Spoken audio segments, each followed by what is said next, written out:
Samia DeMarco, please.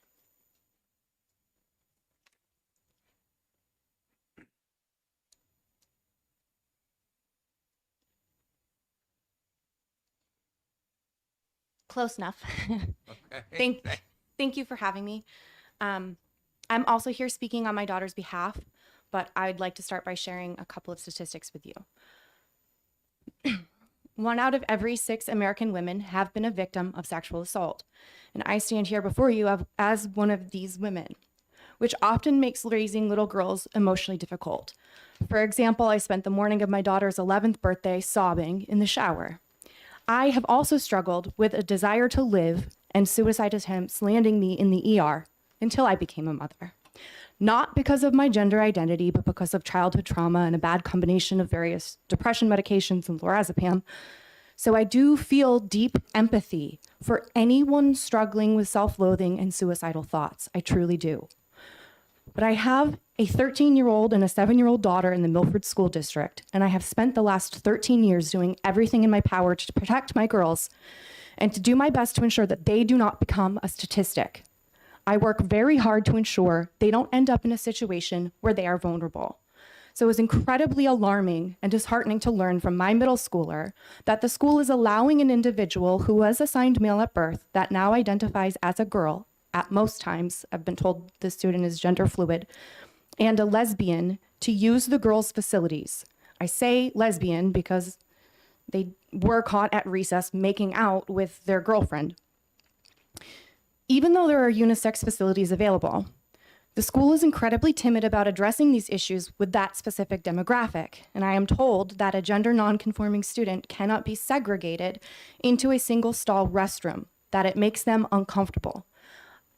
I do not want any child to feel uncomfortable or as though they aren't accepted.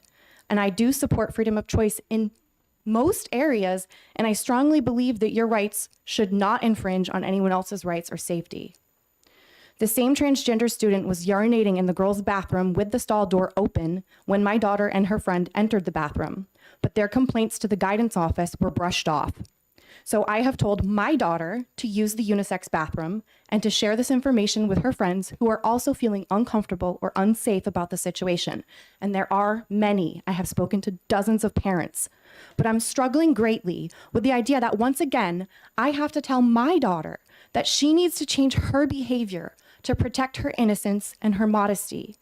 This is in a publicly funded building that I should feel confident about her safety. And while I can instruct my own daughter on how to avoid compromising situations, we are exposing other little girls to potential danger or discomfort.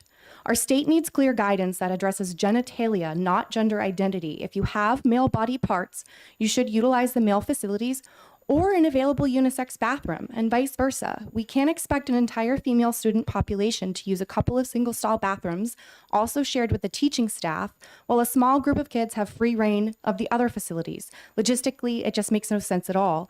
And we are also telling these little girls that their collective comfort and safety comes second to these few people feeling affirmed.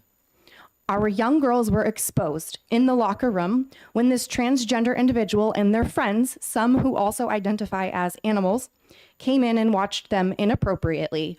Then over the following weeks continued to bully them and make rude comments about their bodies in retaliation for these victims making a complaint to the school's administration.